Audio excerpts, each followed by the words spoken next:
Hi!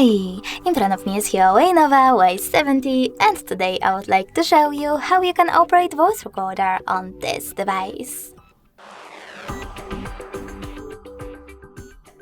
First of all, you need to access Tools folder by clicking on it and choose Recorder app.